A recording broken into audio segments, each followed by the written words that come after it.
We discuss the first article. क्या कहना चाह रहा है कि यहाँ तक हमने लास्ट वीडियो में किया था सेंट्रल कोनिकोइड। अब सेंट्रल कोनिकोइड पे इसने आर्टिकल दे दिया। वो आर्टिकल क्या कहता है कि to show that origin bisect all the कोड of ellipsoid which passes through it. देखो हमने सेंट्रल कोनिकोइड की इक्वेशन क्या पढ़ी थी, a x square b y square c z square equal to 1। यदि हम x को माइनस एक्स से, y को माइनस वाई से और z को माइनस जेड से चेंज करें तो उस इक्वेशन में कोई फर्क ना पड़े, तो हमारे पास ये क्या कहता है कि जो इलिप्सोइड की इक्वेशन है वो भी अपने आप में क्या बनती है, एक सेंट्रल कोनिकोइड बनती है। क्यों बनती है? यदि हम x को माइनस एक्स में, y को माइनस वाई में, z को माइनस जेड में चेंज करें तो कोई भी इफेक्ट नहीं पड़ता। ठीक है, और इसकी हर कोड क्या करेगी, ओरिजिन इलिप्सोइड की हर कोड को क्या कर देगा, बाइसेक्ट कर देगा। द गिवन इलिप्सोइड क्या हमारे पास, x square by a square y square by b square z square by c square equal to 1। तो हमने ए कोई भी पॉइंट ले लिया, x1 y1 z1 भी एनी पॉइंट ऑन इट। तो ए पॉइंट यहां ले लिया हमने, इसके पॉइंट ले लिए x1 y1 z1। अब ये किसके ऊपर है, इलिप्सोइड के ऊपर है, तो इलिप्सोइड की इक्वेशन को क्या करेंगे, सेटिस्फाइड करेंगे। इसके जस्ट अपोजिट में पॉइंट क्या बनेंगे, minus x1 minus y1 minus z1। ये हो गया हमारे पास, जिसका नाम दे दिया हमने a डैश नाम दे दिया।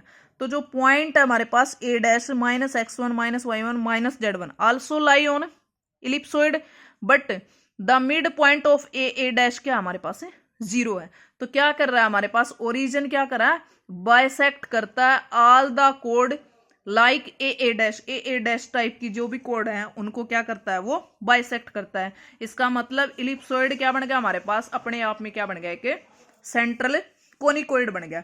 फिर अब बात आती है हमारे पास standard form of the equation of central conicoid. The standard form क्या रहेगी हमारे पास, a x square b y square c z square equal to 1 where it is an ellipsoid. किस केस में ये इलिप्सोइड बनेगा, यदि a b c are all positive, मतलब तीनों के तीनों कांस्टेंट क्या हो जाएं, पॉजिटिव हो जाएं, तो उस केस में इलिप्सोइड बनेगा। If hyperboloid of one sheet, if one of a b c are negative, तो उस केस में हमारे पास क्या बनेगा, ये हाइपरबोलाइड बनेगा। हाइपरबोलाइड ऑफ टू शीट किस केस में बनेगा, if two of the a b c are negative, मतलब ए बी सी में से कोई दो नेगेटिव हो जाए। ठीक है, और वर्चुअल इलिप्सोइड कब बनेगा हमारे पास, a b c all are negative, मतलब कि इमेजनरी बोल देते हैं हम यदि नेगेटिव कर दिए तो हमने, ठीक है, जिसको हम ड्रॉ नहीं कर सकते। फिर क्या है, इलिप्सोइड ऑफ रिवॉल्यूशन। इसका क्या मीनिंग है कि if the equation of ellipsoid भी, जो आपके इलिप्सोइड की इक्वेशन है उसमें ए स्क्र बी स्क्र के बराबर हो जाए, या बी स्क्र सी स्क्र के बराबर हो जाए, या सी स्क्र ए स्क्र के बराबर हो जाए, तो then it is called an ellipsoid of revolution. उसको इलिप्सोइड का रिवॉल्यूशन बोलेंगे।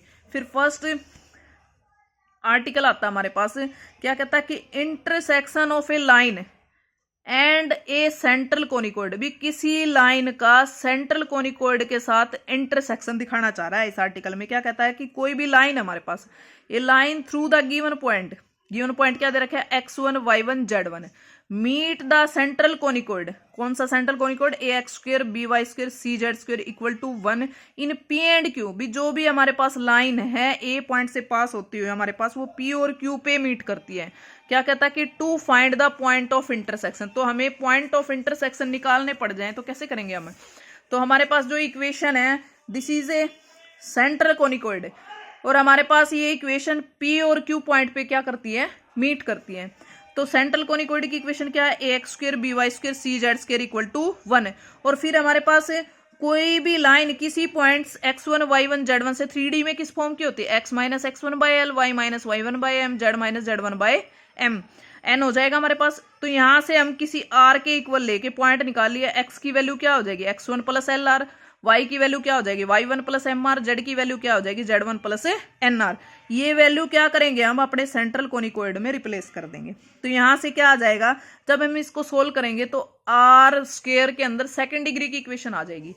तो इसमें क्या आ गया हमारे पास, r square into a l square plus b m square plus c n square plus 2r into this plus this is equal to 0 which is quadratic equation in r, hence gives the two value of r. अब r की दो value पर depend करेगा कि हमारा जो कोनिकोइड है ये मतलब कि किन दो पॉइंट की मीट करता हमारे पास। ठीक है, नेक्स्ट क्या कहता है, फर्स्ट क्रोलरी बोली इसने, इसी आर्टिकल में ऐड होएगी, क्वेश्चन आएगा तो क्या कहता कि condition of tangency of a line and conicoid, ये तो हम फर्स्ट चैप्टर में पढ़ चुके हैं कि भी ये दो हमारे पॉइंट हैं, ये 2 पॉइंट सिंगल पॉइंट हो जाए तो ये लाइन क्या बन जाएगी, अपने आप में एक टेंजेंट बन जाएगी हमारे पास। और टेंजेंट किस केस में बनेगी, जब हमारे पास जो ये रूट है या इस इक्वेशन का